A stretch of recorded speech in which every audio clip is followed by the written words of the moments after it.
everybody. So let's talk about 2024. What a reselling year it was.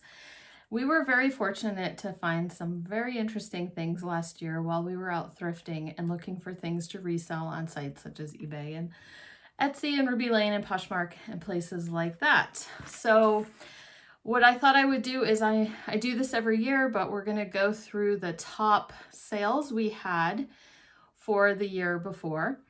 And I was looking at last year's video, and that video I had my top sales starting at $100 or more. This year we're able to do this video starting at $200 or more. So we're going to talk about the top 20 sales we had last year that were about $200 and higher. And so anytime throughout this video, what I'd like you to do is leave a comment down below and let me know your best sale or even your best find. It might not have sold yet, but let me know what your best sale was for 2024. It's always fun to see what other people are finding and selling out there. Okay, so like I said, we're doing our top sales starting at $200 all the way up to, well, if you've watched my channel, you're gonna know, you probably will remember what my top sale was for 2024. But if you're new here, then I'm gonna work my way from $200 approximately up, and the top sale will be at the end. And as you watch what sold, our top sales, as you watch the video, also try to see what you figure out what all these items have in common. I thought that was kind of interesting too. So let's start with number one. And I am going to pop up, or I should say my son will be editing this. He's going to pop up some pictures. I've left a little bit of space over here in the field for him to be able to do that. So the very first item that we're going to talk about was this Bakelite clock. The brand was Le Coultre. It sold for $195. I believe I took an offer to get $195. So, you know, it's pretty close to $200 is what that sold for. I had found this at a thrift store. I think I paid about $10, and we did kind of hold on to it for a bit. But then I passed it over to Mr. Pish Posh and just asked him to check that it was all working. We removed like a sticker or something like that. And in the store, I could tell that the plastic material was Bakelite, but we confirmed it. We used the Simichrome polish, confirmed that it was Bakelite, confirmed it worked and all that. And so we were super excited to sell that for $195. And that sold on eBay. Okay, so the next few that I'm going to talk about were actually fairly recently. So if you do follow my channel, then a lot of these things, depending on how long you've been watching, will just be a little trip down memory lane for you. But the second sale, about $200, was this Sasheen ribbon maker. If you guys remember, that was just a few weeks ago that it sold.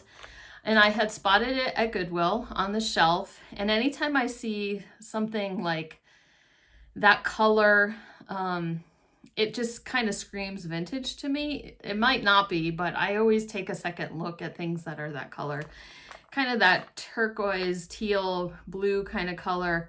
And anyway, I looked it up. It was only like $6 or $7 at Goodwill. It was pretty heavy because it was just like a cast metal.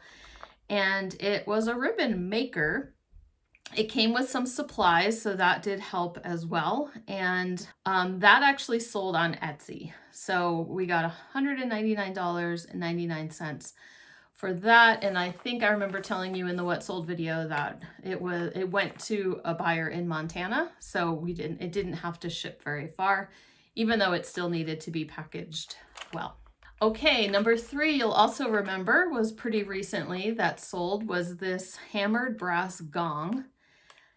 This also sold on Etsy, and this was a Mr. Pish Posh find at a yard sale, estate sale, something that we went to, and somewhere we had just popped in really briefly. And so he saw the pieces of this. It wasn't complete. I showed in the What Sold video that he did have to do some repairs. Like they were looking for, like the top piece was there, the base was there, but he had to get like the dowels to kind of make the support for the gong. And so since he's a carpenter, he knows how to do that kind of thing. And he took care of that and put it back together and listed it. He did have a sale running in his Etsy shop. And so that sold for $199.99. It had the mallet, it had everything, besides that. And so that was kind of a fun sale as well. And then number 4 was also a Mr. Pish Posh find. If you guys remember our road trip, like late summer, early fall, and we were in a little town called Paradise, Montana, and there's a little thrift store there, and we pulled into it, and there was no power. We made a video about this, but there was no power, so you kind of had to thrift in the dark. I mean, it was daylight, but it was, we were using flashlights, and there was a little bit of light coming in from like the back door and the front door and stuff like that. So it was kind of this little thrifting adventure. But anyway, Mr. Pish Posh came out with this Vemco drafting machine, this arm for a drafting table, I guess it was. He paid $7.50 for that drafting arm. And in the video, I just watched it again. And he did predict that it would sell for $200, and it did sell for $200. So he had it a little bit higher. We were running a sale for 20% off, but it did sell for $200, just like he had predicted and like what the comps were telling him. Okay, so we are on number 5 already. Was another $200 sale, and it was this Bakelite cribbage board. And this thing was so pretty. It was so interesting. It was marbled. It had all these different colors mixed together. Sometimes in Bakelite jewelry or things like that, they call it end of day, where they just kind of mix all the different colors together. I'm not sure if that's exactly what that was. But that was a little further back in, probably about a year ago is when it sold. So if you don't remember this one, that's probably why. And it sold quickly. So there are Bakelite collectors, there's cribbage board collectors. I'm not sure exactly who, if it was a Bakelite collector. I think it was. In any case, I think another collector messaged me afterwards, or maybe it was the buyer, but they were looking for other Bakelite items, and that if I ever came across anything interesting like that, to let them know, and they would probably be a customer. Okay, so that was a little while ago, but number 6, we're back to a recent sale again. Just was in one of my last what sold videos, but I'm including it here because it was over $200. So it was for the 6 glasses, the Skal glasses, S-K-A-L. And these came from our little ongoing estate sale. I'll talk about it a few times. A couple of these big sales were from that little honey hole. And I had paid $1 a piece for the glasses, and we had them listed singly, but a person bought 6, and then they got like a discount for buying multiples. And so the total came out to be $240. And those sold on eBay, as did the one before, the Bakelite cribbage board as well. Okay, we're gonna go back in time a little bit more for the next one, for number 7. And this is a Harris tweed overcoat. We sold a few items, Harris tweed items this year, 2024 last year. And I think we sold a hat, we sold a sports coat. But this was the first overcoat that we've ever come across. And Mr. Pish Posh saw it we were thrifting together. He saw it, paid $10 for it. We're on the lookout for that label anytime we can find it.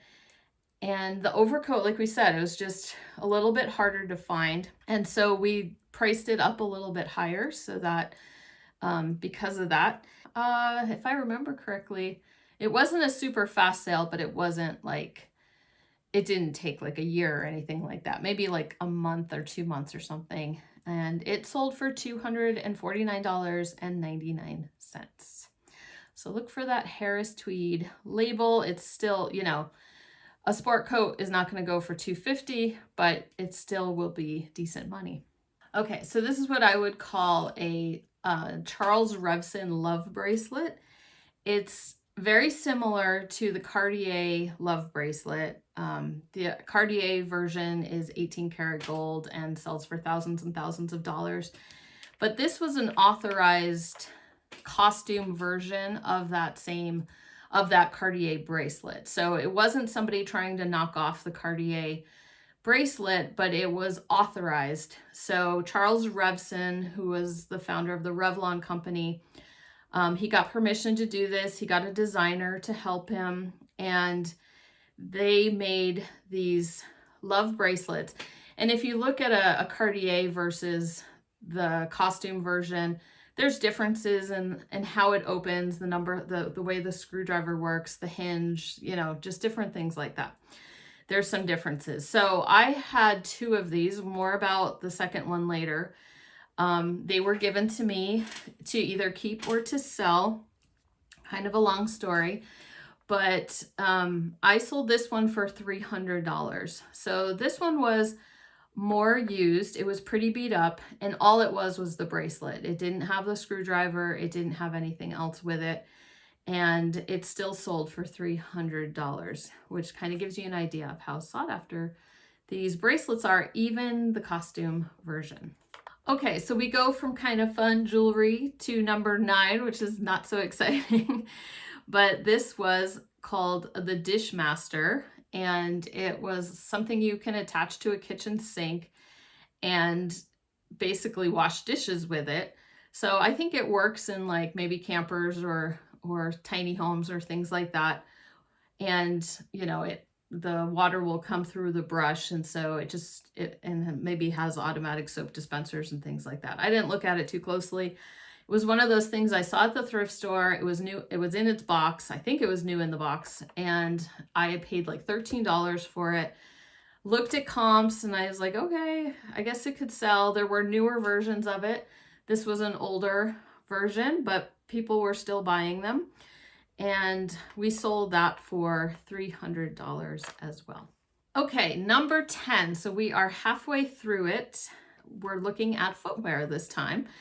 And these were a pair of Red Wing boots. And I saw them at Goodwill. I saw them up on the shelf. And I noticed them because the condition was so good.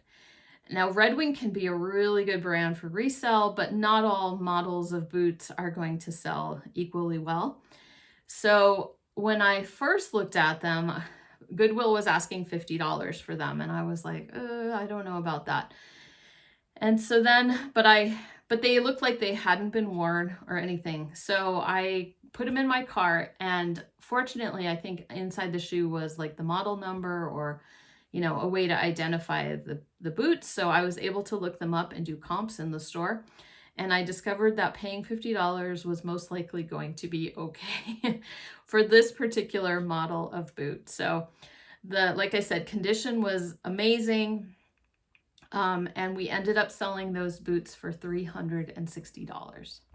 Okay, so number 11 was one of my favorite finds probably of the year. Just one of, but super exciting. It was another Glassy Baby. If you're familiar with the votive candles, they're very collectible. The resale on them has dropped a little bit. There was a kind of a frenzy. Resellers were like desperate to find Glassy Babies in their thrift stores because the resale on them was so good. It's a Washington or a Seattle company, I believe, and they make the Glassy Baby colors only for a limited amount of time, and so they got to be pretty collectible. So it wasn't the first Glassy Baby I found. I actually found a total of 4 Glassy Babies in that year, in 2024. So we were very fortunate about that. The prices of the 4 ranged from the lowest one sold for $59 and the highest one was this one, and it sold for $400. And the reason this one sold for such a higher amount, we had its original box. It was a limited edition, and the name of it was Tree House. And I found out later from someone who knew more about Glassy Baby that it was a fundraising glassy baby for the Treehouse Foster Organization in Seattle. So it took a little while to sell. I'm sure in the heyday of the glassy baby collecting and selling, it probably would have gone quicker, but because it was a higher price, people were a little more hesitant to pull the trigger. And the $400 was an offer that I had taken. I had it listed higher because it had sold higher in the past. I did get some lower offers that I just was like, no, it's too soon. I'll just hold out and wait for someone. And when I got the $400 offer, I was totally happy with that. And so we took that. And that came from the ongoing estate sale that I talked about. And we found so many good things at that ongoing estate sale last year. It was even the year before. I talked about it in the top sales of 2023. It was when I found all those Hawaiian shirts. So anyway, 3 of the 4 glassy baby that I found came from that place. So it was an estate that was ongoing for most of the year. And it was a woman from Washington, from Seattle. So that totally makes sense. And then the other glassy baby I found was just at our little clearance store at the bins, which was like totally amazing. But she was just putting it out, and I think Mr. Pish Posh found it. Or yeah, I can't remember. We were there together. I remember that. And so I had paid $15 for this glassy baby in the box. And I just wanted to mention that, and it sold on eBay for $400. Okay, let's move on to number 12, I believe is the number we are on. And this was a sweater, and it wasn't that long ago, so you guys might remember this one too. It sold really fast, and it also sold for $400. It was a Cowichan style sweater for a local high school. So it's a vintage sweater. It was a Mary Maxim knitting pattern that somebody modified to make it local for the local high school. It was black and orange. It had, I think, the name of the high school on there and maybe a date. I think it had the name, maybe on the inside, it had the name of the owner, who I found out had recently in the past few years had passed away. And so the date on the sweater that was knitted into the design was the date that he graduated. So it was like a senior sweater for him. So I had it originally, because it was so personalized, I had thought I should list it, $200, $250, somewhere in there. And I think when I showed you guys, people were like, no, you should go higher. So we made it a little higher, $400, and it sold like super fast for $400. So I think it was was very unique. The colors were kind of unusual. It was the school colors, the black and orange. So anyway, that was pretty exciting. And I just found that at our local thrift store for $5. And a woman had it in her cart, and I watched her put it back.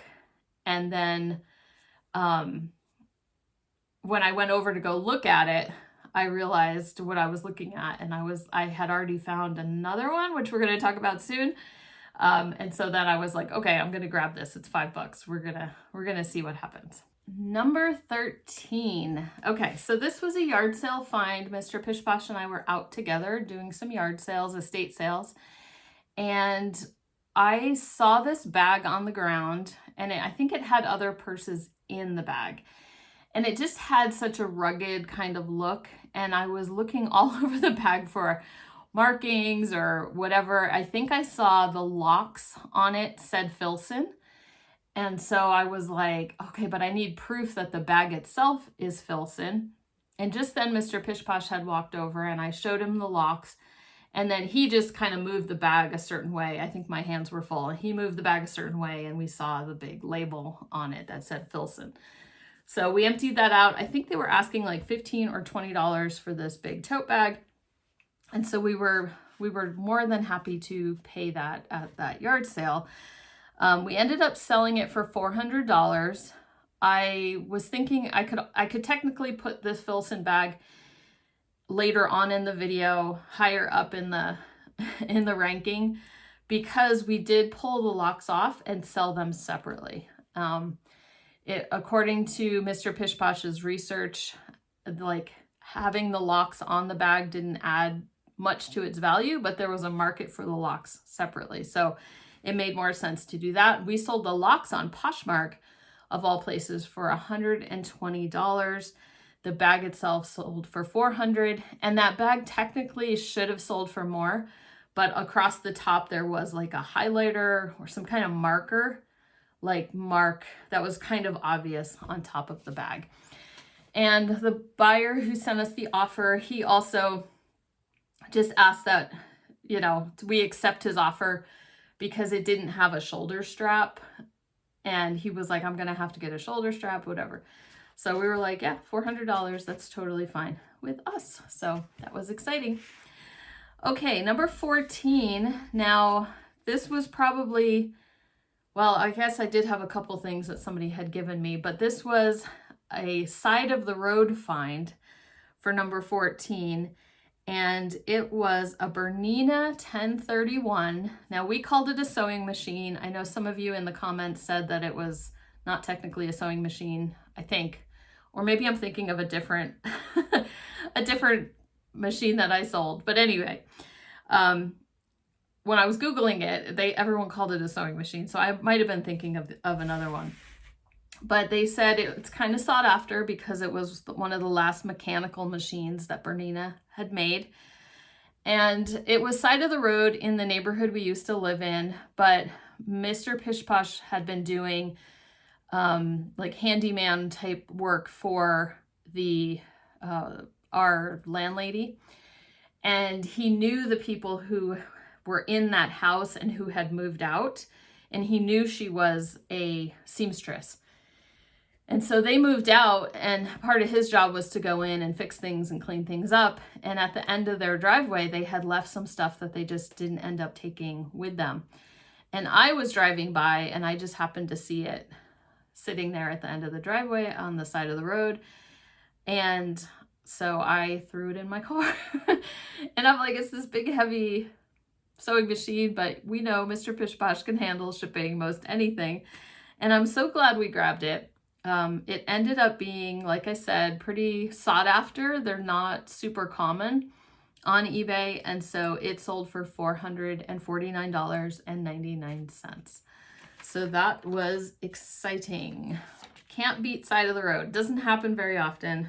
It's not something I come across here very often, that people are just put things out.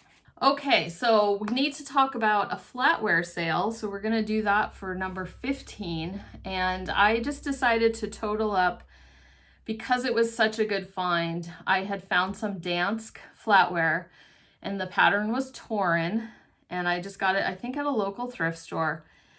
And I divided it up into many listings, and over the course of maybe 6 months or so, 14 or 15 listings sold. I don't know the exact number. I didn't go look specifically, because some people bought more than one thing in their order. But the grand total of all the flatware that sold was $688 from this set of flatware that I had picked up at the thrift store.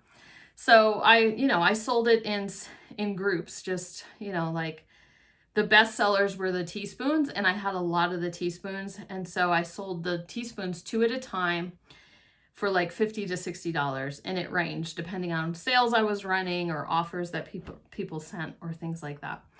So $688 flatware, people. So flatware is definitely going to be, I was looking at my eBay end of year, and flatware was my second highest category that we sold in. The top one was hats. You guys, if you watch my channel, you'll know that we end up finding tons of hats, and very bread and butter, but it added up to quite a bit over the year. That's going to be changing, but we're going to talk about that later. But anyway, flatware was the second one, and I don't feel that I really threw myself into flatware as much as I possibly could. Like, I felt like I just kind of dabbled in it over the year.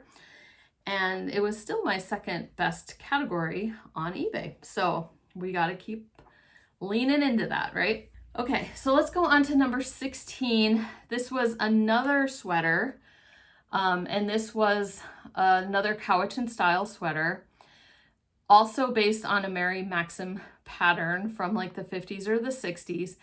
And the thing with these sweaters, what affects the value is the theme. So I sold one in the past that had like a campfire and some trees for like 150, but this one had wolves on it, front and back, and it's a sought after pattern. It's just harder to find, and everybody likes wolves, right? I guess. So that sweater, I paid $40 for it at the thrift store. I was thinking it would be like a $200 sweater until I looked at comps and I went, oh my goodness. I saw some asking prices in the thrift store while I was researching that I was like, oh, like over $1,000. And I was like, oh, okay. So I think it's worth 40 bucks. So I brought it home and we ended up selling it for $700. Super, super exciting. And it was vintage, and that just makes me so happy.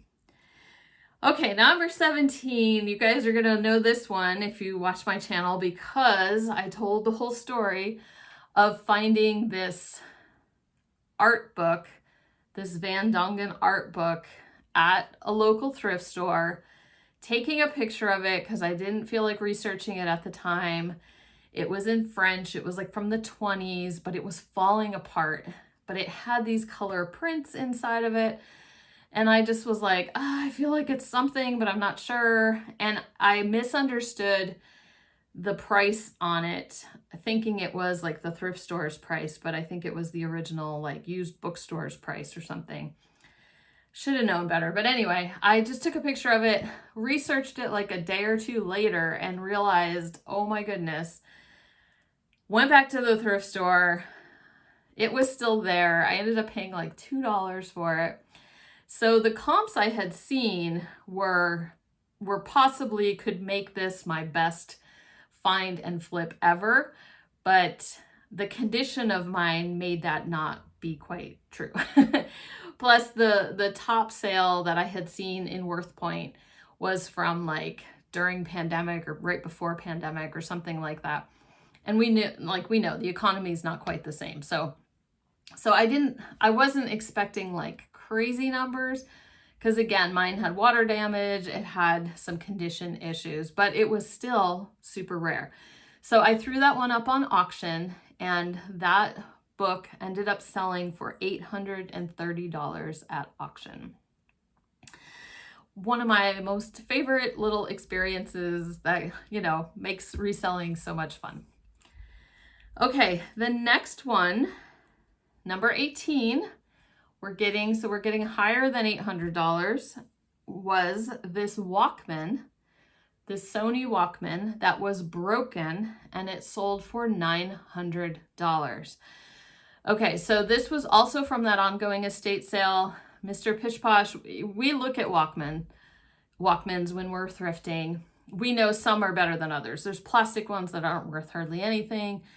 There's metal ones I've sold in the past for like $70 or $80, whatever. This somehow was like, the number was WMDD9. It's just, I guess, super sought after and super collectible and well-known and everything like that. So we had a soft case and we had the Walkman itself, brought it home, and something didn't work on it. I don't remember what Mr. Pish Posh said I don't know if the tape wasn't playing or if it wasn't, whatever. But in any case, $900. We sold it for parts, like as is, for parts not working. So that tells you what a working one would sell for. Like I was just looking before I made this video, and there's some in the $1,000, $2,000 range. There was one that I think had never been used, maybe in like an original box or something, $4,000, right? So this particular Walkman was so impressive. And what did we pay? We paid like $5 for it or something, but even broken, it was one of our top sales of the year at $900. Like, what other job could you have that like something crazy like that it could just happen. Like, I don't know. I just think it's so much fun. Okay, number 19, we're also talking about something that sold for $900. And this, I remember it sold the same week as the wolf sweater, I believe. So it was kind of a good week. But this was the other Charles Revson love bracelet that I had. Now this one was totally different. It had the box, it had the screwdriver, and I knew from the owner that it had hardly been worn at all. It had just been kind of stored in its box. And so it sold for $900. It was an offer I had taken, but I had already had it on sale. And after the sale was over, somebody asked if I would take $900, and I was fine with that. And so then, interesting though, like that was maybe October, November or something.